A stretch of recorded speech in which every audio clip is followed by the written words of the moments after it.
Okay, lovely. Good morning once again. So last time we discussed this direct FM generation method with the help of a Varactor diode. So even this FET reactance modulator, it has also been discussed. We discussed a mathematical expression as well. Today I am repeating this just for reminding you. And this is FET. This is a variable reactance device, and this is the circuit. See, this is a capacitor, resistor, and of course, this has to be biased. This modulating voltage, which is sinusoidal in nature, having information signal information. This we are applying drain with respect to source. So because of that, drain current will flow. But the condition of this, certain assumptions are there. The reactance of this, capacitive reactance of this, I mean impedance or capacitive reactance of this C is much greater than R. This is first assumption. So in the result, ID will be more than the IB, but some current IB will flow through R, and when IB is flowing through R, it is showing a voltage drop across the R, and that will become a gate voltage, which is applied to the gate with respect to source, right? Right now. So now we will see some relationships. What is gate voltage? How drain current is related to the transconductance? Okay, this we are now. In fact, we have to find an equivalent capacitance. Equivalent capacitance. We are in fact, after drawing this particular circuit, we want to calculate equivalent capacitance in mathematical expression, right? So we know that, look at voltage across the voltage across the voltage drop across the resistance R is what? This is I small ib into R, that is Vg. Okay, Vg is appearing across gate with respect to source. ਇੱਥੇ arrow missing ਹੈ, right? Arrow ਇਹ n channel FET ਹੈ. Okay, ਠੀਕ ਹੈ। ਹੁਣ ਦੇਖੋ voltage ਜਿਹੜੀ ਆ R ਦੇ ਕ੍ਰੋਸ ਡ੍ਰੌਪ ਹੋ ਗਿਆ ਕਰੰਟ ਕਰਕੇ, ਤੇ R ਤੇ ਹੈਗੀ ਆ, ਫਿਰ I ਵੀ ਅਸੀਂ ਕੱਢਣਾ। I ਵੀ ਕੀ ਆ? ਕਰੰਟ। ਕਰੰਟ ਹੁੰਦਾ ਵੋਲਟੇਜ ਬਟੇ ਟੋਟਲ ਇੰਪੀਡੈਂਸ। ਹੁਣ ਇੰਪੀਡੈਂਸ ਕੀ ਆ? ਇਹਦੇ ਵਿੱਚ ਰੈਜ਼ਿਸਟੈਂਸ ਤੇ ਰਿਐਕਟੈਂਸ ਦੋਨੋਂ ਜੁੜੀਆਂ ਕਪੈਸਿਟਰ ਦੀ। ਸੋ ਜਦੋਂ ਕਪੈਸਿਟਰ ਰਿਐਕਟੈਂਸ ਆ, ਇਹਦੇ ਵਿੱਚੋਂ ਮਾਈਨਸ ਹੋ ਜਾਏਗੀ, ਇਹ ਟੋਟਲ ਇੰਪੀਡੈਂਸ ਬਣ ਜਾਏਗੀ, ਰਾਈਟ? ਜਾਨੀ ਇੱਕ ਕਿਸਮ ਦੀ ਇਹ ਰੁਕਾਵਟ ਹੈ, ਕਿਉਂਕਿ ਸਰਕਟ ਦੀ ਨੇਚਰ AC ਆ। ਸੋ ਵੋਲਟੇਜ ਬਟੇ ਇੰਪੀਡੈਂਸ ਜਾਂ ਵੋਲਟੇਜ ਬਟੇ ਟੋਟਲ ਰੈਜ਼ਿਸਟੈਂਸ, ਇਹ ਕਰੰਟ ਬਣ ਗਿਆ। ਇਹੀ ਕਰੰਟ R ਦੇ ਵਿੱਚ ਹੀ ਫਲੋ ਕਰ ਰਿਹਾ, ਪਤਾ ਲੱਗ ਗਿਆ? ਉਹਦੇ ਕਰਕੇ ਵੋਲਟੇਜ ਡ੍ਰੌਪ ਹੋ ਰਿਹਾ। ਸਮਝ ਆ ਗਈ? ਹੈਲੋ ਬੱਚੋ, ਯੈਸ? ਹਾਂ ਬੱਚੋ, Yes, sir. ਹੁਣ ਆਪਾਂ ਡਰੇਨ ਕਰੰਟ ਦੀ ਗੱਲ ਕਰਦੇ ਹਾਂ। ਡਰੇਨ ਜਿਹੜਾ ਐਫਡੀ ਜਿਹੜਾ ਜਦੋਂ ਅਸੀਂ ਬਾਈਸਿੰਗ ਕਰਦੇ ਹਾਂ, ਮੋਡੂਲੇਟਿੰਗ ਵੋਲਟੇਜ ਵੀ ਦਿੱਤੀ ਆ, ਉਹਦੇ ਕਰਕੇ ਡਰੇਨ ਕਰੰਟ ਫਲੋ ਕਰੇਗਾ। ਡਰੇਨ ਕਰੰਟ ਨੂੰ ਐਫਡੀ ਦੀ ਟਰਾਂਸ ਕੰਡਕਟੈਂਸ ਨਾਲ ਰਿਲੇਟ ਕਰਾਉਣਾ। ਟਰਾਂਸ ਕੰਡਕਟੈਂਸ ਕੀ ਆ? GM। ਅਸਲ 'ਚ ਕੀ ਆ? ਇਹ ਹੈਗੀ ਆ ਚਾਲ, ਤੇ ਜਿਹੜੀ ਇਹ ਤੋਂ ਉਲਟਾ ਉਹਨੂੰ ਬੋਲਦੇ ਰੋਕ। ਜਿੱਦਾਂ DC ਸਰਕਟ ਦੇ ਵਿੱਚ ਰੈਜ਼ਿਸਟੈਂਸ ਜਿਹੜੀ ਆ ਉਹ ਰੋਕ ਹੈ ਕਰੰਟ ਦੇ ਫਲੋ ਲਈ, AC ਸਰਕਟ ਦੇ ਵਿੱਚ ਇੰਪੀਡੈਂਸ ਜਿਹੜੀ ਆ ਰੋਕ ਹੈ ਉਹ ਕਰੰਟ ਦੇ ਫਲੋ ਲਈ। ਸੋ ਕਰੰਟ ਦੇ ਫਲੋ ਨੂੰ ਜਿਹੜੀ ਰੋਕ ਪੈਂਦੀ ਆ, ਉਹਨੂੰ ਅਸੀਂ ਰੁਕਾਵਟ ਕਹਿੰਦੇ ਜਾਂ ਰੈਜ਼ਿਸਟੈਂਸ ਕਹਿੰਦੇ ਆ। ਜਿਹੜੀ ਕਰੰਟ ਦੇ ਫਲੋ ਨੂੰ ਹੈਲਪ ਕਰਦੀ, ਉਹਨੂੰ ਅਸੀਂ ਚਾਲ ਕਹਿੰਦੇ, ਕੰਡਕਟੈਂਸ ਕਹਿੰਦੇ ਆ। ਸੋ ਜੇ ਅਸੀਂ GM ਇਥੋਂ ਲੱਭਣਾ ਚਾਹੀਏ ਤੇ ID/VG, ਪਤਾ ਲੱਗ ਗਿਆ? ਜਾਨੀ ਕਰੰਟ ਬੜੇ ਵੋਲਟੇਜ, ਪਤਾ ਲੱਗ ਗਿਆ? ਤੇ ਜੇ ਮੈਂ ਇਹ ਕਰੰਟ ਬੜੇ ਵੋਲਟੇਜ, ਉਹ ਹੋ ਗਈ ਟਰਾਂਸ ਕੰਡਕਟੈਂਸ, ਜਾਂ ਵੋਲਟੇਜ ਬੜੇ ਕਰੰਟ ਜਿਹੜਾ ਹੋ ਗਿਆ, ਉਹ ਹੋ ਗਈ resistance. So obviously GM is reciprocal to resistance. So ਇੱਥੇ ਇਹਨੂੰ ਟਰਾਂਸ ਕੰਡਕਟੈਂਸ ਕਹਾਂਗੇ। ਤੋ ਇੱਥੋਂ ਕਰੰਟ ਕੱਢ ਲਓ, ਇਹ ਟਰਾਂਸ ਕੰਡਕਟੈਂਸ ਨੂੰ ਗੇਟ ਵੋਲਟੇਜ ਨਾਲ ਮਲਟੀਪਲਾਈ ਕਰ ਦਿਓ। ਹੁਣ VG ਸਾਨੂੰ ਉੱਪਰ ਅਸੀਂ ਕੱਢ ਲਈ ਆ ਕੱਢ ਲਈ, VR/R-JXC ਇੱਥੇ ਪੁੱਟ ਕਰ ਦਿਓ, ਪਤਾ ਲੱਗ ਗਿਆ? ਇਹ ID ਆ ਗਿਆ ਸਾਡਾ, ਇਹ ਡਰੇਨ ਕਰੰਟ ਆ ਗਿਆ। ਤੇ ਆਪਾਂ ਪਹਿਲਾਂ ਅਸਿਊਮ ਕੀਤਾ ਸੀ ਵੀ IV ਜਿਹੜਾ ਬਹੁਤ ਸਮਾਲ ਹੈ ਐਜ਼ ਕੰਪੇਅਰ ਟੂ ID। ਕਿਉਂ? ਕਿਉਂਕਿ ਕਪੈਸਿਟਰ ਦੀ ਜਿਹੜੀ ਕਪੈਸਿਟਿਵ ਰਿਐਕਟੈਂਸ ਹੈ, ਜਿਹੜੀ ਇੰਪੀਡੈਂਸ ਹੈ, ਉਹ ਮੱਚ ਗ੍ਰੇਟਰ ਦੈਨ R ਸੀਗੀ। ਫਿਰ ਅਸੀਂ 1 ਟਰਮੀਨਲ ਜਿਹੜਾ ਆ FET ਦਾ, ਉਹਦੇ ਕ੍ਰੋਸ ਦੇਖਦੇ ਵੀ ਇੰਪੀਡੈਂਸ ਬਣੀ ਕਿੰਨੀ। ਇੰਪੀਡੈਂਸ ਮੈਂ ਤੁਹਾਨੂੰ ਉਹੀ ਕਿਹਾ, ਵੋਲਟੇਜ ਬੜੇ ਕਰੰਟ, ਠੀਕ ਹੈ? ਵੋਲਟੇਜ ਜਿਹੜੀ ਵੋਲਟੇਜ ਕਿਹੜੀ ਹੈ? ਮੋਡੂਲੇਟਿੰਗ ਸਿਗਨਲ ਦੀ ਵੋਲਟੇਜ। ਕਰੰਟ ਕਿਹੜਾ? ਜਿਹੜਾ ਡਰੇਨ ਕਰੰਟ ਫਲੋ ਕਰ ਰਿਹਾ, ਐਸ ਵੋਲਟੇਜ ਕਰਕੇ ਆਹ ਕਰੰਟ ਫਲੋ ਕਰ ਰਿਹਾ। ਸੋ ਇਹ ਰੇਸ਼ੋ ਜਿਹੜੀ ਆ ਉਹ ਇੰਪੀਡੈਂਸ ਬਣ ਗਈ, ਜਿਹੜੀ 1 ਦੇ ਟਰਮੀਨਲ 1 ਦੇ ਕ੍ਰੋਸ ਨਜ਼ਰ ਆ ਰਹੀ ਆ। V ਤਾਂ ਆ ਆ ਗਿਆ, ਤੇ ID ਆਪਾਂ ਉੱਪਰ ਕੱਢਿਆ, ਪਤਾ ਲੱਗ ਗਿਆ? ID ਜਿਹੜੀ ਆ ਇੱਥੇ ਪੁੱਟ ਕਰ ਦਿਓ, GMR ਵੀ ਥੱਲੇ ਆ ਜਾਏਗੀ, ਤੇ R-JXC ਉੱਪਰ ਚੱਲ ਜਾਏਗਾ, ਠੀਕ ਹੈ? ਪਤਾ ਲੱਗ ਗਿਆ? ਔਰ V ਜਿਹੜੀ V ਯੈਸ, ਉੱਪਰ ਵਾਲੀ V ਤੇ ਥੱਲੇ ਵਾਲੀ V ਇਹ ਕੱਟ ਜਾਏਗੀ। ਹੁਣ ਇੱਥੋਂ ਆਪਾਂ 1/GM इधर बाहर रहना था, R ਨੂੰ ਉੱਪਰ ਵੰਡਤਾ, R ਪਹਿਲਾਂ R ਨੂੰ ਵੰਡੇਗੀ ਤਾਂ 1 ਹੋ ਜਾਏਗਾ, -JX C ਨੂੰ ਵੰਡੇਗੀ ਤੇ ਉਹਦੇ ਥੱਲੇ ਆ ਜਾਏਗਾ। ਪਤਾ ਲੱਗ ਗਿਆ? ਇਸ ਤਰੀਕੇ ਨਾਲ ਕਲੀਅਰ ਹੋ ਗਈ ਗੱਲ। ਇਹ ਸੀਗੀ ਇੰਪੀਡੈਂਸ ਜਿਹੜੀ ਟਰਮੀਨਲ 1 1 ਦੇ ਕ੍ਰਾਸ ਨਜ਼ਰ ਆ ਰਹੀ ਆ। ਅਜ਼ੰਪਸ਼ਨ ਸੀਗੀ ਸਾਡੀ ਵੀ ਜਿਹੜੀ ਕਪੈਸਿਟਰ ਦੀ ਰਿਐਕਟੈਂਸ ਹੈ ਉਹ ਮਚ ਗ੍ਰੇਟਰ ਦੈਨ R ਆ। ਹੁਣ ਜੇ ਇੱਥੇ ਅਸੀਂ XC much greater then R ਪਾ ਲਈਏ ਤਾਂ ਆ ਜਿਹੜਾ ਐਕਸਪ੍ਰੈਸ਼ਨ 1 ਦੇ ਮੁਕਾਬਲੇ ਬਹੁਤ ਵੱਡਾ ਹੋ ਜਾਊਗਾ। ਸੋ 1 ਇੱਥੇ ਇਗਨੋਰ ਕਰ ਦਿੰਦੇ ਆ ਤੇ JXC/R ਰਹਿ ਗਿਆ। ਠੀਕ ਹੈ, -JXC/R ਥੱਲੇ GM ਉਹਦੇ ਨਾਲ ਮਲਟੀਪਲਾਈ ਹੋ ਹੀ ਗਿਆ। ਤਾਂ ਹੁਣ ਤੁਸੀਂ ਇਥੋਂ Z ਤੋਂ ਦੇਖੋ, Z ਦੇਖੋ ਇਹਦੇ ਵਿੱਚ -JXC/GM × R ਆ। तो XC ਕੀ ਆ? ਇਹ ਕਪੈਸਿਟਿਵ ਰਿਐਕਟੈਂਸ ਹੈ। ਅਸਲ 'ਚ ਜਿਹੜੀ Z ਆ ਉਹ ਹੈ ਇੰਪੀਡੈਂਸ ਜਿਹੜੀ ਆ ਰੈਜ਼ਿਸਟੈਂਸ ਪਲੱਸ ਰਿਐਕਟੈਂਸ ਹੁੰਦੀ ਆ। तो ਰਿਐਕਟੈਂਸ ਇੰਡਕਟਰ ਕਰਕੇ ਵੀ ਕਪੈਸਿਟਰ ਕਰਕੇ ਵੀ, ਪਰ ਇੱਥੇ ਸਾਨੂੰ ਇੰਪੀਡੈਂਸ ਕਿੱਦਾਂ ਦੀ ਨਜ਼ਰ ਆ ਰਹੀ ਆ? ਕਪੈਸਿਟਿਵ, ਕਿਉਂਕਿ X ਦੇ ਪੈਰਾਂ 'ਚ C ਆ, ਇਹ ਕਪੈਸਿਟਰ ਦੀ ਰਿਐਕਟੈਂਸ ਹੈ। ਸੋ ਕਹਿੰਦਾ ਜਿਹੜੀ 1 1 ਟਰਮੀਨਲ ਦੇ ਕ੍ਰਾਸ ਸਾਨੂੰ ਇੰਪੀਡੈਂਸ ਨਜ਼ਰ ਆ ਰਹੀ ਆ, ਉਹਦੀ ਜਿਹੜੀ ਨੇਚਰ ਆ ਉਹ ਰਿਐਕਟਿਵ ਆ, ਰਾਦਰ ਉਹ ਕਪੈਸਿਟਿਵ ਰਿਐਕਟੈਂਸ ਹੈ। ਪਤਾ ਲੱਗ ਗਿਆ? ਹੁਣ ਇਹਨੂੰ ਉਹਨੇ X ਇਕੁਇਵਲੈਂਟ ਦੇ ਬਰਾਬਰ ਮੰਨ ਲਿਆ। ਠੀਕ ਹੈ ਨਾ? तो ਜਿਹੜਾ XC ਆ ਇਹ ਅਸਲ 'ਚ ਕੀ ਹੁੰਦਾ? 1/2 ਪਾਈ FC, 1/2 ਪਾਈ FC। ਇਹ ਕਪੈਸਿਟਿਵ ਜਿਹੜੀ ਰਿਐਕਟੈਂਸ ਹੈ ਉਹ 1/2 ਪਾਈ FC ਆ। ਉੱਪਰ ਪੁੱਟ ਕਰ ਦਿਓ, ਇਸ ਓਕੇਸ਼ਨ 'ਚ ਪੁੱਟ ਕਰ ਦਿਓ। Z ਕੀ ਬਣ ਗਿਆ ਫਿਰ ਉੱਤੇ? Z ਨੂੰ ਆਪਾਂ X ਇਕੁਇਵਲੈਂਟ ਮੰਨ ਲਿਆ, ਇੱਥੋਂ ਮਾਈਨਸ ਸਾਈਨ ਇਗਨੋਰ ਕਰਤਾ, XC/GM R ਆ ਗਿਆ। XC ਜਿਹੜਾ ਉਹ 1/2 ਪਾਈ FC ਲਗਾਤਾ, ਇੱਥੇ ਪੁੱਟ ਕਰਤਾ। ਹੁਣ ਤੁਸੀਂ ਦੇਖੋ 1/2 ਪਾਈ F GM × RC। ਸੋ ਆ XC ਦੀ ਵੈਲਿਊ ਅਸੀਂ ਉੱਥੇ ਪੁੱਟ ਕਰਤੀ। तो 1/2 ਪਾਈ F ਤੇ ਐਜ਼ ਇਟ ਇਜ਼ ਰਹੇਗਾ। ਜਿਹੜਾ GM × RC ਆ ਇਹ ਅਸੀਂ ਬਰਾਬਰ ਮੰਨ ਲਿਆ ਵੀ ਅਸੀਂ ਸ਼ਾਰਟਕਟ ਕਰਕੇ ਇਹਨੂੰ C ਇਕੁਇਵਲੈਂਟ ਕੱਢਤਾ। ਸੋ GM ਦੀ ਵੈਲਿਊ ਕੀ ਆਈ? 1/2 ਪਾਈ F ਨਾਲ GM RC ਨੂੰ ਕਾਹਦੇ ਬਰਾਬਰ ਮੰਨ ਲਿਆ? C ਇਕੁਇਵਲੈਂਟ ਦੇ ਬਰਾਬਰ। ਪਤਾ ਲੱਗ ਗਿਆ? ਸੋ ਇੱਥੋਂ ਸਾਨੂੰ ਇਹ ਜਿਹੜਾ ਐਕਸਪ੍ਰੈਸ਼ਨ ਇਹ ਕੀ ਸ਼ੋ ਕਰਦਾ ਵੀ ਜਿਹੜਾ FET ਆ ਅਸਲ 'ਚ ਉਹ ਕਾਹਦੇ ਇਕੁਇਵਲੈਂਟ ਆ? ਉਹ ਵੇਰੀਏਬਲ ਕਪੈਸਿਟੈਂਸ ਦੇ ਇਕੁਇਵਲੈਂਟ ਹੈ। ਪਤਾ ਲੱਗ ਗਿਆ? ਜਿਹੜਾ FET ਉਹ FET ਨਾ ਬਣ ਕੇ ਹੁਣ ਕੀ ਬਣ ਗਿਆ? ਇੱਕ ਕਪੈਸਿਟਰ C ਇਕੁਇਵਲੈਂਟ ਕਪੈਸਿਟਰ ਜਿਹਦੀ ਵੈਲਿਊ ਕਿਹਦੇ ਬਰਾਬਰ ਹੈ? GM RC ਦੇ ਬਰਾਬਰ। ਫਿਰ GM ਕਿਹਦੇ ਨਾਲ ਰਿਲੇਟਡ ਹੈ? ਆਪਾਂ ਉੱਪਰੋਂ ਕੱਢਿਆ ਸੀ, ਉਹ ਦੇਖੋ GM ਮੈਂ ਦੱਸਣਾ, ਉਹ ਦੇਖੋ ਐਸ ਐਕਸਪ੍ਰੈਸ਼ਨ ਆ ਦੇਖੋ GM ਹੈਗਾ ਆ, ਇੱਥੋਂ ਜੇ GM ਕੱਢੀਏ ਤੇ ID/VG ਆ ਗਿਆ। ਠੀਕ ਹੈ ਨਾ? VG ਇਹਦੇ ਨੀਚੇ ਲੈ ਜਾਓ। ਹੁਣ ਜਿੱਦਾਂ ਹੀ VG ਜਿਹੜੀ ਆ ਉਹ ਗੇਟ ਵੋਲਟੇਜ ਹੈ ਜਾਂ ਅਸੀਂ ਜਿੱਦਾਂ ਹੀ ਅਸੀਂ VG ਵਧਾਉਨੇ ਆ GM ਘਟਣੀ ਆ। ਜੇ GM ਘਟੀ ਤੇ C ਇਕੁਇਵਲੈਂਟ ਘਟੂਗੀ। ਪਤਾ ਲੱਗ ਗਿਆ? ਆ ਦੇਖੋ ਨਾ VG ਵਧਾਉਣ ਦੇ ਨਾਲ ਇਨਵਰਸਲੀ ਪ੍ਰੋਪੋਰਸ਼ਨ ਹੋ ਗਿਆ ਨਾ। ਉਸੇ ਐਕਸਪ੍ਰੈਸ਼ਨ ਕੱਢ VG ਵਧਾਈ GM ਘਟੀ, GM ਘਟੀ ਤੇ C ਇਕੁਇਵਲੈਂਟ ਘਟੀ, ਕਿਉਂਕਿ ਇਹਦੇ ਇਹ ਡਾਇਰੈਕਟਲੀ ਪ੍ਰੋਪੋਰਸ਼ਨਲ। ਅਗਰ GM ਘਟਦੀ ਆ ਤੇ C ਇਕੁਇਵਲੈਂਟ ਵੀ ਘਟੂਗੀ। ਜੇ C ਇਕੁਇਵਲੈਂਟ ਘਟੀ ਇਹਦਾ ਮਤਲਬ VG ਵਧਾਉਣ ਦੇ ਨਾਲ GM ਘਟੀ, GM ਘਟਣ ਦੇ ਨਾਲ C ਇਕੁਇਵਲੈਂਟ ਘਟੀ ਤੇ ਫ੍ਰੀਕੁਐਂਸੀ ਵਧੀ। ਇਹ ਹੁਣ ਮੈਂ ਤੁਹਾਨੂੰ ਉੱਥੇ ਦਿਖਾਣਾ, ਉਹਦੇ ਵਿੱਚ ਦਿਖਾਣਾ। ਯੈਸ, ਜਿਹੜਾ ਐਕਸਪ੍ਰੈਸ਼ਨ ਆਇਆ ਸੀ ਦੇਖੋ ਉਹੀ ਮੈਂ ਦੱਸਿਆ ਸੀ ਨਾ ਵੀ ਜਿਹੜਾ FET ਆ ਉਹ FET ਨਾ ਰਹਿ ਕੇ ਆ ਪੂਰੇ ਦਾ ਪੂਰਾ ਜਿਹੜਾ ਡਾਟਡ ਸਰਕਟ ਆ ਉਹ C ਇਕੁਇਵਲੈਂਟ ਬਣ ਗਿਆ। ਦੇਖੋ ਮੈਂ ਕਿਹਾ ਸੀ ਨਾ ਵੀ C ਇਹ ਵੇਰੀਏਬਲ ਕਪੈਸਿਟਰ ਬਣ ਗਿਆ ਬੇਸਿਕਲੀ। ਉਹਦਾ ਆਪਾਂ ਮੈਥਮੈਟੀਕਲ ਐਕਸਪ੍ਰੈਸ਼ਨ ਕੱਢਿਆ ਤੇ ਜਿਹੜੀ 1 1 ਟਰਮੀਨਲ ਦੇ ਕ੍ਰਾਸ ਸਾਨੂੰ ਇੰਪੀਡੈਂਸ ਨਜ਼ਰ ਆ ਰਹੀ ਆ ਉਹਦੇ ਵਿੱਚ C ਇਕੁਇਵਲੈਂਟ ਡਿਨੋਮੀਨੇਟਰ ਵਿੱਚ ਸੀ। ਸੋ ਅਸੀਂ ਇਸ ਐਕਸਪ੍ਰੈਸ਼ਨ ਨੂੰ ਇਹਦੇ ਵਿੱਚ ਰਿਡਿਊਸ ਕਰ ਲਿਆ।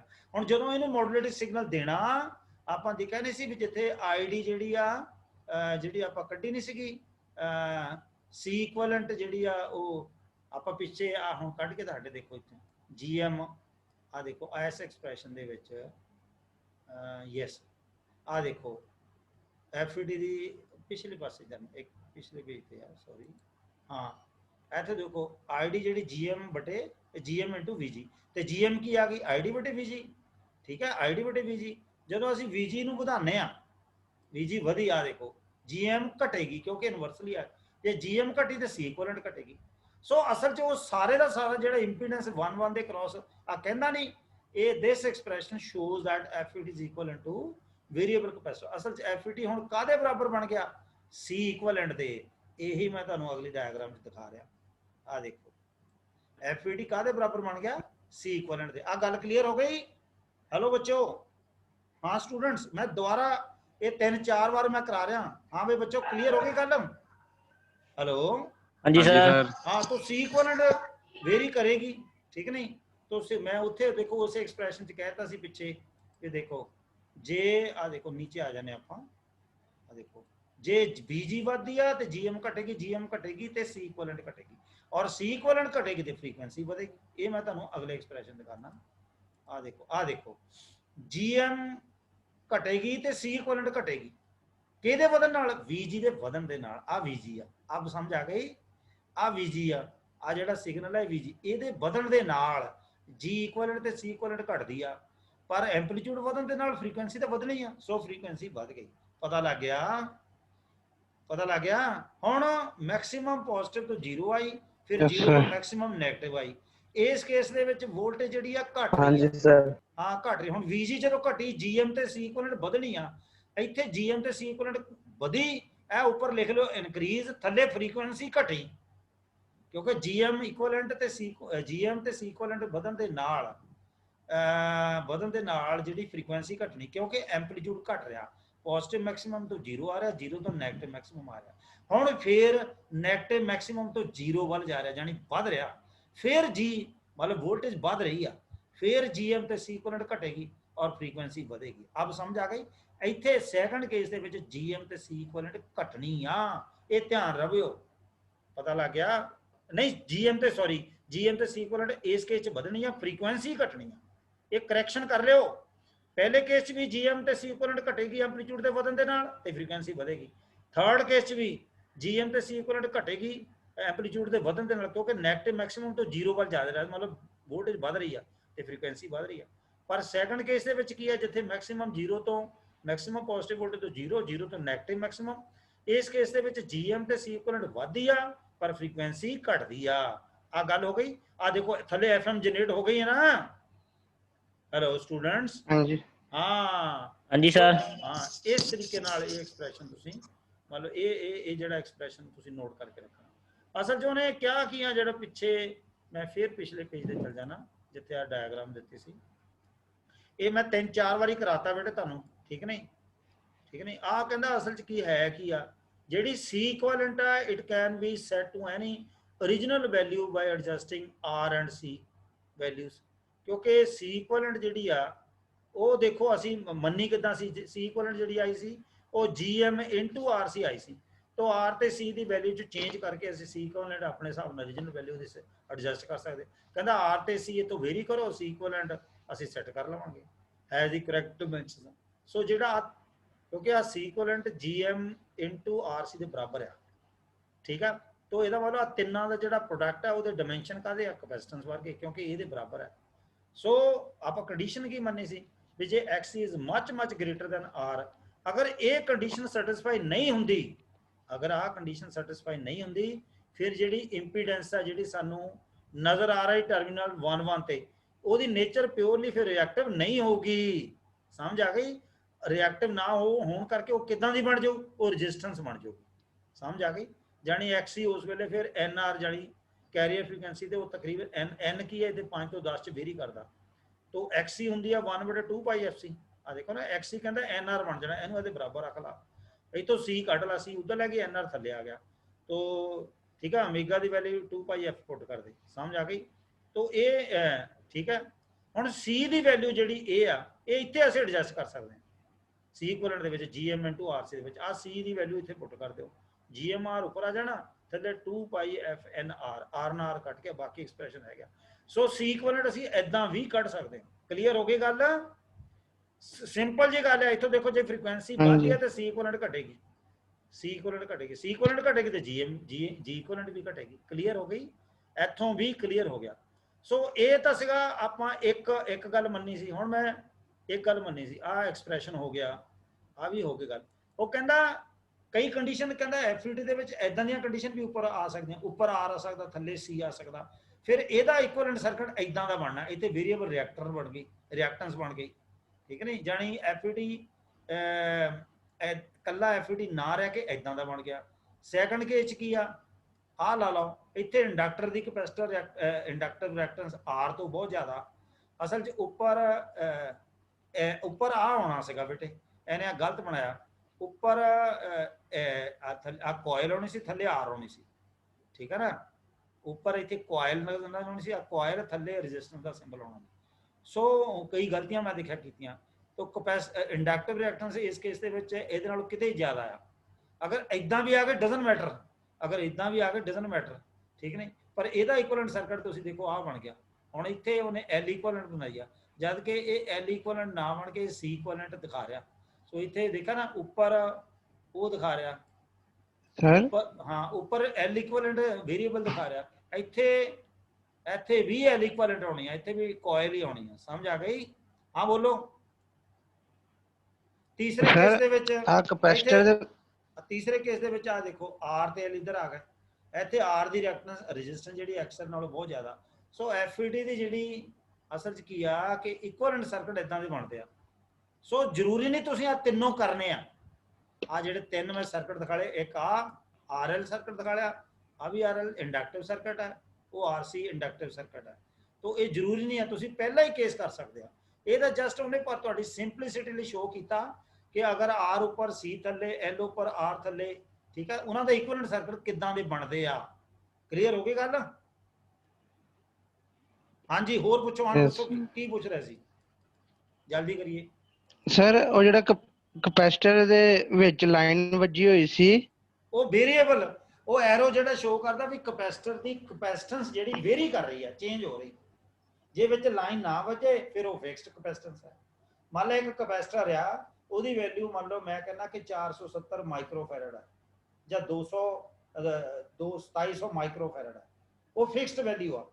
ਜਦੋਂ ਸਿੰਬਲ ਦੇ ਵਿੱਚ ਐਰੋ ਆ ਗਿਆ ਨਾ ਵਿੱਚ, ਇਹਦਾ ਮਤਲਬ ਉਹ ਕਪੈਸਿਟਰ ਨੂੰ, ਉਹਦੀ ਕਪੈਸਿਟੈਂਸ ਨੂੰ ਅਸੀਂ ਵੇਰੀ ਕਰ ਸਕਦੇ ਹਾਂ, ਘਟਾ ਵਧਾ ਸਕਦੇ ਹਾਂ। ਆਪ ਸਮਝ ਆ ਗਈ? ਇਦਾਂ ਰਜਿਸਟਰ ਦੇ ਵਿੱਚ ਵੀ ਜਦੋਂ ਐਰੋ ਸ਼ੋ ਕੀਤਾ ਹੁੰਦਾ, ਅਸੀਂ ਰਜਿਸਟਰ ਦੀ ਵੈਲਿਊ ਨੂੰ ਵੀ ਘਟਾ ਵਧਾ ਸਕਦੇ ਹਾਂ। ਜਿੱਦਾਂ ਮੈਂ ਤੁਹਾਨੂੰ ਉੱਪਰ CRO ਦੇ ਪ੍ਰੈਕਟੀਕਲ ਕਰਾਉਣਾ, ਉਹ ਪ੍ਰੈਕਟੀਕਲ ਦੇ ਉੱਪਰ ਵੋਲਟਸ ਪਰ ਡਿਵੀਜ਼ਨ ਜਿਹੜਾ ਐਂਪਲੀਟਿਊਡ ਕਦੀ ਵਧਾਉਣਾ ਤੇ ਕਦੀ ਘਟਾਉਣਾ, ਉਹਦਾ ਮਤਲਬ ਵੀ ਇਹੀ ਆ, ਉਹ ਵੀ ਵੇਰੀਏਬਲ ਹੀ ਆ। ਉੱਥੇ ਵੀ ਰੈਜ਼ਿਸਟੈਂਸ ਵੱਧ ਰਹੀ ਆ ਜਾਂ ਘਟ ਰਹੀ ਆ। ਸਮਝ ਆ ਗਈ? ਜਿੱਦਾਂ ਤੁਸੀਂ ਰੇਡੀਓ ਤੇ FM ਤੇ ਟਿਊਨਿੰਗ ਕਰਦੇ ਆ, ਜਿੱਦਾਂ ਕਹਿੰਦੇ ਜੀ ਮੈਨੂੰ ਮੈਂ 91.90 ਚਾਹੀਦਾ ਜਾਂ 92.7 ਚਾਹੀਦਾ ਜਾਂ 94.30 ਚਾਹੀਦਾ ਜਾਂ 98.30 ਚਾਹੀਦਾ, ਇੱਦਾਂ ਲਾਉਣੇ ਆ ਨਾ ਤੁਸੀਂ। ਹੈਲੋ, ਤੁਸੀਂ ਟਿਊਨ ਕਰਦੇ ਆ ਨਾ ਰੇਡੀਓ ਤੇ FM ਤੇ? ਹਾਂ, ਜਦੋਂ ਟਿਊਨਿੰਗ ਕਰਨੀ ਉੱਥੇ ਵੀ L ਤੇ C, ਉੱਥੇ ਵੀ ਵੇਰੀਏਬਲ ਹੈ C। ਮੈਂ ਦੱਸਿਆ ਤੇ ਹੈ, ਮੈਂ ਪਿੱਛੇ ਤੁਹਾਨੂੰ ਹਾਈ ਲੈਵਲ ਮੋਡੂਲੇਸ਼ਨ ਵਿੱਚ ਵੀ ਦਿਖਾ ਲਿਆ, ਜਿੱਥੇ ਵਿੱਚ ਕਿਸੇ ਵੀ ਜਿਹੜਾ ਰਜਿਸਟਰ ਹੈ, ਇੰਡਕਟਰ ਹੈ ਤੇ ਕਪੈਸਿਟਰ ਹੈ, ਇਹ ਪੈਸਿਵ ਕੰਪੋਨੈਂਟ ਨੇ। ਤੇ ਜੇ ਐਜ਼ ਇਟ ਇਜ਼ ਇਦਾਂ ਸ਼ੋ ਹੁੰਦੇ ਆ ਤੇ ਉਹਨਾਂ ਦੀ ਵੈਲਿਊ ਫਿਕਸਡ ਹੈ, ਜੇ ਉਹਨਾਂ ਦੇ ਵਿੱਚ ਐਰੋ ਆ ਤੇ ਉਹ ਵੈਲਿਊ ਵੇਰੀਏਬਲ ਹੈ। ਆਪ ਸਮਝ ਆ ਗਈ? ਹਾਂਜੀ ਸਰ। ਹਾਂ ਠੀਕ ਹੈ। ਹੁਣ ਆਪਾਂ ਅਗਲਾ ਕਰਨੇ ਆ ਪਾਰਟ। ਅਗਲਾ ਪਾਰਟ ਕੀ ਆ? ਇਹਦੇ ਵਿੱਚ ਦਿਖਾਇਆ ਉਹਨੇ ਟ੍ਰਾਂਜਿਸਟਰ ਰਿਐਕਟੈਂਸ ਮੋਡੂਲੇਟਰ। ਟ੍ਰਾਂਜਿਸਟਰ ਰਿਐਕਟੈਂਸ ਮੋਡੂਲੇਟਰ ਸਰਕਟ ਨੂੰ ਦੇਖ ਕੇ ਘਬਰਾਉਣਾ ਨਹੀਂ, ਕੁਛ ਨਹੀਂ। ਆਹ ਦੇਖੋ DC ਸਪਲਾਈ ਦਾ ਪਰਪਸ ਆ ਦੋਨੋਂ ਟ੍ਰਾਂਜਿਸਟਰ ਦੀ ਬਾਇਸਿੰਗ ਕਰਨੀ। ਇੱਕ EDC ਵਿੱਚ ਮੇਜਰ ਆਮ ਸਰਕਟ ਆ, ਟ੍ਰਾਂਜਿਸਟਰ ਆ, ਥੱਲੇ ਆ ਐਮੀਟਰ ਦੇ ਪੈਰਾਂ 'ਚ ਰੈਜ਼ਿਸਟੈਂਸ ਆ, ਨਾਲ ਪੈਰਲਲ 'ਚ ਕਪੈਸਿਟਰ ਹੁੰਦਾ, इधर इनपुट से भी कैपेसिटर होंगे, इधर R1 ते R2 होंगे, इधर RC होंगी। यही सर्किट इधर लगाया, यही सर्किट आ लगाया। पर पहले वाला सर्किट जो ट्रांजिस्टर का ये मॉड्यूलेटिंग यानी रिएक्टेंस मॉड्यूलेटर का रोल अदा करेगा। क्यों? क्योंकि असी इनू आ देखो ये बेस से असी ऑडियो देती, इनू मॉड्यूलेटिंग सिग्नल कहने, पता लग गया? ये देण दे नाल ते उधरों आ मॉड्यूलेटिंग सिग्नल ये AC नेचर है, वो VCC है, वो DC नेचर है। दोनों पहले ट्रांजिस्टर ਨੂੰ ਪਏ ਜਿਹੜਾ ਐਜ਼ ਇ ਕਿਦਾਂ ਦਾ ਰੋਲ ਨਿਭਾ ਰਿਹਾ ਰਿਐਕਟੈਂਸ ਮੋਡੂਲੇਟਰ ਦਾ। ਸੋ ਇਹਦੀ ਰਿਐਕਟੈਂਸ ਵੇਰੀ ਕਰੇਗੀ। ਸਮਝ ਆ ਗਈ? ਆ ਜਿਹੜੀ RFC ਚੋਕ ਕੋਇਲ ਆ, ਇਹਨੇ DC ਨੂੰ ਬਿਲਕੁਲ ਰੋਕ ਨਹੀਂ ਪਾਉਣੀ, ਉਹ ਸਾਰੀ ਆ ਜਾਏਗੀ। ਈਵਨ ਆਡੀਓ ਫ੍ਰੀਕੁਐਂਸੀ ਵੀ ਬਹੁਤ ਘੱਟ ਰੇਂਜ ਹੈ, ਇਸ ਕਰਕੇ ਇਹਨੂੰ ਵੀ ਬਹੁਤ ਘੱਟ ਰੋਕ ਪਾ ਰਹੀ ਆ। ਸੋ ਜਦੋਂ ਇਹ ਟਰਾਂजिस्टर ਕੰਡਕਟ ਕਰੇਗਾ, ਜਿਹੜੀ ਵੀ ਸਾਨੂੰ ਆਊਟਪੁੱਟ ਮਿਲੇਗੀ ਆ ਨੰਬਰ 1 ਤੇ, ਉਹ ਅਸੀਂ ਕਪੈਸਿਟਰ ਕਪਲਿੰਗ ਕਪੈਸਿਟਰ ਦੇ ਥਰੂ ਦੂਜੇ ਸਟੇਜ ਦੇ ਨਾਲ ਜੋੜ ਦੇਵਾਂਗੇ। ਜਦੋਂ ਦੂਜੀ ਸਟੇਜ ਆ ਜਿਹੜੀ ਉਹ ਆਸੀਲੇਟਰ ਹੈ। ਆਸੀਲੇਟਰ ਦਾ ਮਤਲਬ ਹੁੰਦਾ ਉਹਨੇ ਆ ਦੇਖੋ ਆਸੀਲੇਟਰ ਜਿਹੜੀ ਇਹਦੀ ਆਊਟਪੁੱਟ ਉਹ ਇਹਨੂੰ ਦੇਤੀ, ਇਦਾਂ ਹੀ ਆਇਆ ਨਾ, ਆ ਬਾਇਸਿੰਗ ਕਰਤੀ, ਸੇਮ ਸਰਕਟ ਹੋ ਗਿਆ ਨਾ। ਇੱਧਰ ਵੀ RD RFC RK, ਇੱਧਰ ਵੀ RFC RK। ਆ ਪੈਰਲਲ ਕਪੈਸਿਟਰ ਦਿਖਾ ਲਿਆ ਇਹਦੇ ਕ੍ਰਾਸ ਐਮੀਟਰ ਬਾਈਪਾਸ ਕਪੈਸਿਟਰ, ਤਾਂ ਕਿ ਉਹਨੂੰ ਬਾਈਪਾਸ ਕਰਨ ਵਾਸਤੇ ਇਹ ਸਾਨੂੰ ਉਹੀ ਸਰਕਟ ਹੈ। ਪਰ ਤੁਸੀਂ ਆ ਸੈਕੰਡ ਸਰਕਟ ਵਿੱਚ ਨੋਟ ਕਰੋ, ਆ ਜਿਹੜਾ LC ਸਰਕਟ ਹੈ ਜਿਹੜੀਆਂ ਇਹਦੀਆਂ ਆਸੀਲੇਸ਼ਨਸ ਹੈ, ਠੀਕ ਨਹੀਂ? ਆ ਦੇਖੋ ਇੱਥੋਂ ਫੀਡਬੈਕ ਕੀਤੀ ਇਦਾਂ, ਠੀਕ ਹੈ ਨਾ, करती है ना, यदि आउटपुट इदा देती। तो ये जो असी फीडबैक करते हैं, जो पॉजिटिव फीडबैक वो एज ऑसीलेटर का रोल निभाता। तो ऑसीलेटर का मतलब है DC इलैक्ट्रिकल एनर्जी उन्होंने AC कन्वर्ट कर। ਸਮਝ ਆ ਗਈ। ਸੋ ਇਹਦੀ ਰਿਐਕਟੈਂਸ ਵੇਰੀ ਹੋਣ ਦੇ ਨਾਲ ਇਹਦੀਆਂ ਆਸੀਲੇਸ਼ਨ ਦੇ ਵਿੱਚ ਜਿਹੜੀਆਂ ਵੀ ਇਹਦੀਆਂ ਆਸੀਲੇਸ਼ਨਸ ਬਣੀਆਂ, ਆਸੀਲੇਟਰ ਤਾਂ ਬਣ ਗਿਆ ਤੇ ਐਲਸੀ ਸਰਕਟ ਬਣਾਈਆਂ, ਜਿਹੜੀਆਂ ਵੀ ਇਹਦੀਆਂ ਐਲ ਇਧਰ C1 ਐਲ ਤੇ C1 ਇਧਰ ਪੈਰਲਲ ਚ ਵੀ ਹੈ, ਇਹਦੇ ਨਾਲ ਸੀਰੀਜ਼ ਵੀ ਇਦਾਂ ਇਦਾਂ ਦੋਨੋਂ ਆਪਸ ਵਿੱਚ ਹੀ, ਠੀਕ ਨਹੀਂ। ਸੋ ਇਧਰ ਜਿਹੜੀ ਸਾਨੂੰ FM ਆਊਟਪੁੱਟ ਮਿਲਣੀ ਹੈ ਉਹਦੀ ਨੇਚਰ ਤਾਂ AC ਆ, ਸੋ ਇਸ ਕਰਕੇ ਆਹ ਟਰਾਂਸਫਾਰਮਰ ਲਗਾਤਾ। ਪਰ ਜਿਹੜੀਆਂ ਇੱਥੇ ਆਸੀਲੇਸ਼ਨ ਜਨਰੇਟ ਹੋਈਆਂ ਉਹਦੀ ਫ੍ਰੀਕੁਐਂਸੀ 'ਚ ਚੇਂਜ ਆਉਣੀ ਮੰਗਦੀ ਆ। ਉਹ ਚੇਂਜ ਕਿੱਦਾਂ ਹੋਏਗੀ? ਰਿਐਕਟੈਂਸ ਮੋਡੂਲੇਟਰ ਜਿਹੜਾ ਪਹਿਲੀ ਸਟੇਜ ਹੈ ਇਹਦੀ ਰਿਐਕਟੈਂਸ ਵੇਰੀ ਕਰੇਗੀ। ਉਹ ਕਿਉਂ ਵੇਰੀ ਕਰੇਗੀ? ਕਿਉਂਕਿ ਅਸੀਂ DC ਦੇ ਆਡੀਓ ਦਿੱਤੀ ਹੈ, ਪਤਾ ਲੱਗ ਗਿਆ। ਇਹ ਟ੍ਰਾਂਜ਼ਿਸਟਰ ਦੀ ਰਿਐਕਟੈਂਸ ਵੇਰੀ ਕਰੇਗੀ, ਇਸ ਰਿਐਕਟੈਂਸ ਦੇ ਵੇਰੀਏਸ਼ਨ ਦੇ ਨਾਲ ਇਹਦੀਆਂ ਆਸੀਲੇਸ਼ਨ ਵੇਰੀਆਂ ਕਰਨਗੀਆਂ। ਸੋ ਕਿਉਂਕਿ ਐਜ਼ ਆਸੀਲੇਟਰ ਐਕਟ ਕਰ ਰਿਹਾ, ਔਰ ਇਹਦੀ ਆਸੀਲੇਸ਼ਨ ਜਿਹੜੀ ਵੇਰੀ ਕਰੇਗੀ ਉਹ ਸਾਨੂੰ ਕੀ ਜਨਰੇਟ ਕਰੇਗੀ? FM। ਕਲੀਅਰ ਹੋ ਗਈ ਗੱਲ? ਕਲੀਅਰ ਹੋ ਗਏ ਬੱਚੋ? ਹਾਂ, ਦਿਸ ਇਜ਼ ਕਾਲਡ ਟ੍ਰਾਂਜ਼ਿਸਟਰ ਰਿਐਕਟੈਂਸ ਮੋਡੂਲੇਟਰ। ਹਲੇ ਇਹਨੂੰ ਪਹਿਲਾਂ FET ਬੇਸ ਪੜਿਆ ਸੀ। ਸੋ ਇਹ ਅਸੀਂ ਮਤਲਬ ਆਪਾਂ ਡਿਸਕਸ ਕੀਤੇ ਆ ਕੁਐਸਚਨਸ। ਹੁਣ ਆਪਾਂ ਐਡਵਾਂਟੇਜ ਦੇਖਦੇ ਆ ਡਾਇਰੈਕਟ FM ਜਨਰੇਸ਼ਨ ਦੇ। ਐਡਵਾਂਟੇਜ ਕੀ ਆ? ਠੀਕ ਹੈ, ਕਹਿੰਦਾ ਮੇਨ ਐਡਵਾਂਟੇਜ ਜਿਹੜਾ ਡਾਇਰੈਕਟ FM ਜਨਰੇਸ਼ਨ ਦਾ, ਉਹਦੀ ਸਿੰਪਲਿਸਿਟੀ ਹੈ। ਸਰਕਟ ਬਹੁਤਾ ਕੰਪਲੈਕਸ ਨਹੀਂ ਆ। ਸਿੰਪਲਿਸਿਟੀ ਕਾਹਦੀ? ਮੋਡੂਲੇਟਰਸ ਦੀ, ਔਰ ਉਹਦੀ ਲੋ ਕਾਸਟ। ਪਰ ਡਿਸਐਡਵਾਂਟੇਜ ਵੀ ਨਾਲ ਜੁੜੇ ਹੋ ਆ। ਉਹ ਕਿਹੜੇ ਨੇ? ਕਹਿੰਦਾ ਇਨ ਦੀ direct method of FM generation, FM generation the direct method ਦੇ ਵਿੱਚ ਕੀ ਹੁੰਦਾ? ਇਨ ਦੀ direct method of FM generation we have to use the LC circuit, we have to use the LC oscillator circuit। और LC oscillator circuit ਦੀ ਜਿਹੜੀ frequency ਆ ਉਹ stable ਨਹੀਂ ਹੁੰਦੀ, ਕਾਫੀ ਉਹਦੇ ਵਿੱਚ ਸਟੇਬਿਲਿਟੀ ਘੱਟ ਆ। ਮੇਰੀ ਗੱਲ ਬੋਲੇ, is not stable enough। ਪਤਾ ਲੱਗ ਗਿਆ?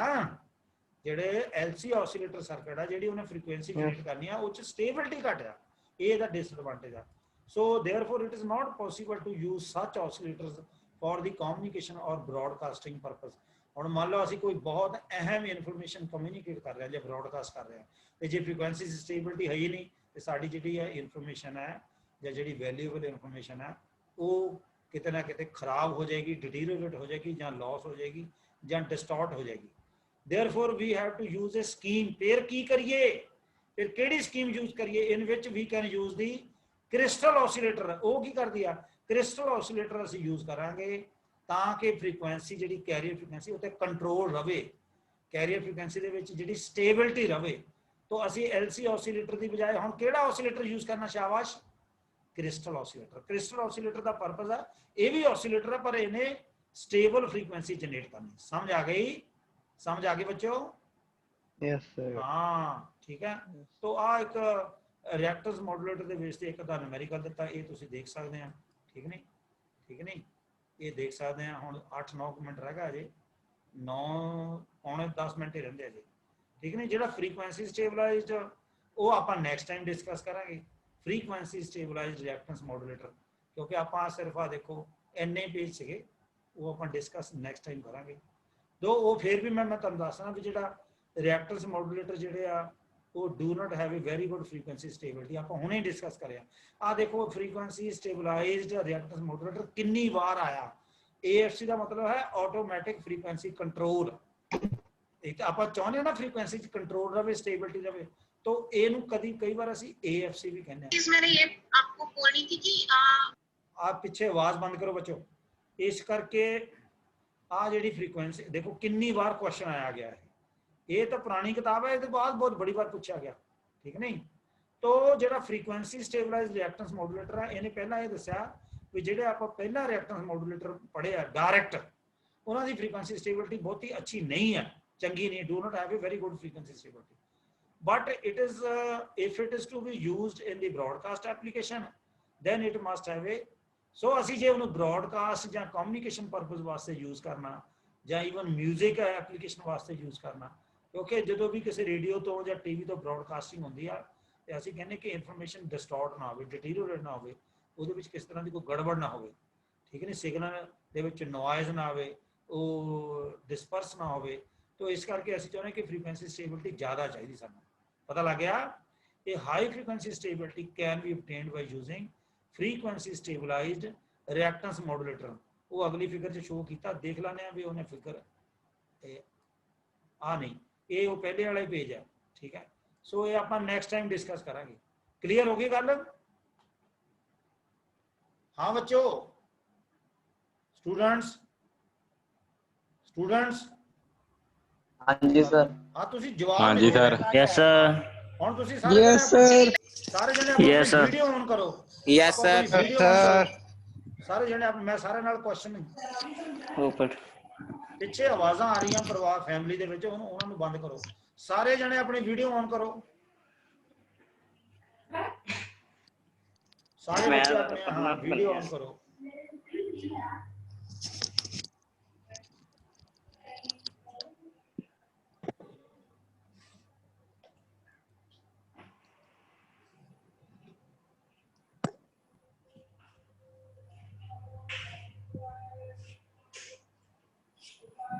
बस किन्ने बस 4-5 बच्चे ने वीडियो ऑन की थी। गल गौरव बेटा पुराना कि नवा स्टूडेंट है? गौरव न्यू स्टूडेंट। न्यू स्टूडेंट है। मैं परना नहीं बनया। अच्छा शोगन ये भी नवा स्टूडेंट है। आप पीछे आवाज़ां किहदियां आ रही हैं फैमिली विच? हाँ 16 बच्चे मेरे नाल जुड़े हो आ, पर वीडियो सिर्फ 5-6 दी ऑन है कि बाकी सहज पटका बन के बैठा देख। करण अजय कुमार बेटे तेरी वो क्लीयरेंस नहीं आ रही। हाँ प्रिंस वो भी पिछा हो गया। करम सिंह बस उदा ही पटके बन के बैठे आ देखो। ते विशाल रतन प्रीति ओनम अरोड़ा। हाँ बच्चों एक तो पहला तुसी मैनू ये दसो सबमिशन बना लई? मैं तुहानू सबमिशन कहा सी, मैं कहा नैक्सट वीक मैं प्रैक्टिकल सर सबमिशन मैं तुहानू जमा करने ਲਈ ਕਿਹਾ ਸੀ। आप पुलकित ਨੂੰ ਪੁੱਛੋ। देखो मैं पिछे चला गया देखा। पुलकित सबमिशन बन गई पहले 4 चैप्टरां दी। स्टेट बोर्ड ਦੇ मैं ਤੁਹਾਨੂੰ ਕਿਹਾ ਸੀ ਪੇਪਰ ਕਢਾਉਣੇ ਲਾਇਬ੍ਰੇਰੀ ਚੋਂ, ਉਹ ਤੁਹਾਡੇ ਕੋਲ ਹੋਣਗੇ ਵੀ। ਤੁਸੀਂ सबमिशन ਬਣਾ ਲਈ? अगर मंडे मैंने सबमिशन सबमिट ना की मैं पहली सबमिशन जो 0 नंबर लगा दूंगा। बाद च नहीं कहना फिर तुम। Punjab state board of technical education they library चो पेपर कढाने आ पहले 4 च। हाथ पिछे रख, हाथ नीचे रख पुलकित। हाँ तुसी मैं देखा कि सबमिशन क्यों नहीं बनाई? मैंने जवाब दो तदे मैं वीडियो ते कहा मैंने वीडियो ते आओ। हाँ बच्चों सर हॉस्पिटल सी 3 दिनों तो। कौन हॉस्पिटल सी? सर मैं। तू कौन? मैं ना नहीं बोलिया जाता। सर पुलकित। पुलकित तेनू की होया सी? सर दीदी नू होया सी सर, ब्रीथिंग प्रॉब्लम हो गई थी। अच्छा चलो वो तो हुण ये तो तेरा एक बहाना हो गया। पिछे बिल्कुल नहीं टाइम मिलिया। हुण तेरे को सैटरडे संडे 2 दिन मिलने आ, घर बैठ के वो बना लो सबमिशन। हाँ जी सर आज तो बनावांगा। हाँ सहज गुरचरण भारद्वाज सबमिशन कित्थे है तुहाडी? सबमिशन सर मंडे को सबमिट करवा देंगे। मंडे तुसी हर हाल च। जेड़े नवे बच्चे आए आ, अजय कुमार नवा आया और होर स्टूडेंट केड़े नवे? करम सिंह तो शुरू तो जुड़िया साडे नाल। और होर हाँ होर बच्चे केड़े आ? बाकी दे सारे सर शगुन। हाँ शगन ठीक है। गौरव इन्हां बच्चों ने 2-4 दिन का टाइम असीं होर दे देवांगे इन्हां नूं। ये तुहाडी सबमिशन बना के तुहाडे तों ही फॉलो करनगे। पहला पुलकित मैं तेरी सबमिशन देखूंगा। प्रीति सहजवीर हरनेक जिहड़ा क्वेश्चन वाहवा पुछदा ठीक नहीं वेलकम जी आया जिन्नी बार मर्जी पूछो कोई गल नहीं, जिन्नी बार मर्जी पूछो।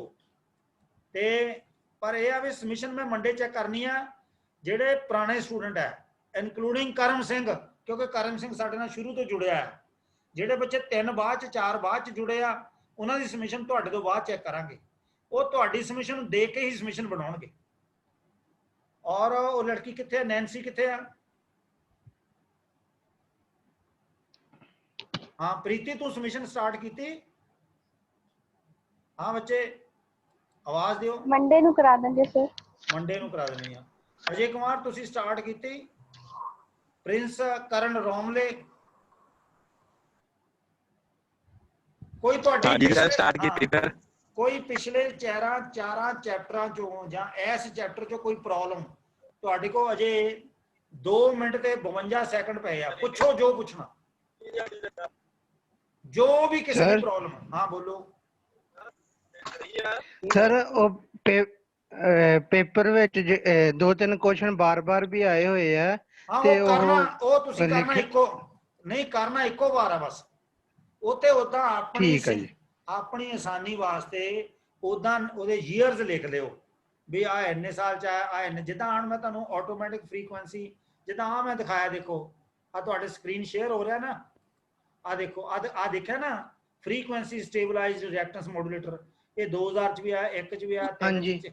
तो इतने इदा अपनी सिंपलिसिटी वास्ते, अपनी आसानी वास्ते ईयर्स लिख सकते हैं भी इन्नी बारी ये रिपीट होया, 2 बारी रिपीट होया तो 2 आर लिख दो, 3 आर लिख दो, 4 आर लिख दो, 8 आर लिख दो, 10 आर लिख दो, 10 बार रिपीट होया ये क्वेश्चन, इदा लिख सकते, पर करना इको बार है, सबमिशन विच करना इको ही बार है। ठीक है जी। कॉपी ते बनानी है लूज शीट ते? नहीं कॉपी ते वधिया कॉपी लैके रखनी है, 3 सबमिशनां बनाउणियां, हेल्दी कॉपी लाउणी, मोटी एस साइज दी, ठीक है नहीं, बढ़िया, और वाइट पेज होवे, फर्स्ट हैंड फर्स्ट पेज जेडे वाइट होने चाहिए, प्योर वाइट, मतलब कई पेज येलो होंगे आ, वो नहीं होने चाहिए, वो सैकंड हैंड होंगी कॉपी। पता लग गया? डायग्राम वर्क होर मैनू कोई पूछो जे तुहाडा कोई भी क्वेश्चन है तां चारा चैप्टर सर पेपर कितों, क्वेश्चन पेपर कितों मिलेगा? कौन पूछ रहा? शाबाश सर सरवण सिंह। हाथ नीचे कर। हाँ कौन पूछ रहा?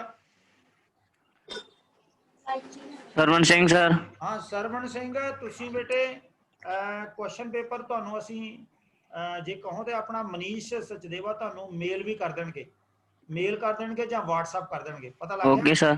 ਹਾਂ ਜੇ ਤੁਸੀਂ ਕਾਲਜ ਆ ਹਾਂਜੀ ਸਕਦੇ ਹੋ sir। ਤੇ ਤੁਹਾਨੂੰ ਲਾਇਬ੍ਰੇਰੀ ਚੋਂ ਵੀ ਨਿਕਾਲ ਸਕਦੇ ਆ, ਤੁਸੀਂ ਪਿਛਲੇ 6 ਸਾਲਾਂ ਦੇ ਕੁਐਸਚਨ ਪੇਪਰ ਲੈ ਸਕਦੇ, ਨਹੀਂ ਤਾਂ ਮੈਂ ਮਨੀਸ਼ ਸਚਦੇਵਾ ਨੂੰ ਕਹੂੰਗਾ, ਜਾਂ ਤੁਹਾਡੀ ਕਲਾਸ ਦੇ ਵਿੱਚ ਸਹਿਜਵੀਰ ਹੈ, ਪੁਲਕਿਤ ਆ, ਇਹਨਾਂ ਬੱਚਿਆਂ ਨਾਲ ਰਾਬਤਾ ਕਾਇਮ ਕਰੋ, ਇਹਨਾਂ ਦੇ ਟੈਲੀਫੋਨ ਨੰਬਰ ਲੈ ਲਓ, ਇਹ ਤੁਹਾਨੂੰ ਉੱਥੋਂ ਤੁਸੀਂ ਤੁਹਾਨੂੰ ਫਾਰਵਰਡ ਕਰ ਸਕਦੇ। 1 ਮਿੰਟ ਤੋਂ ਘੱਟ ਰਹਿ ਗਿਆ, ਵੀਡੀਓ ਔਨ ਕਰ ਲਓ, ਸਕਰੀਨਸ਼ਾਟ ਲੈਣਾ ਜਲਦੀ,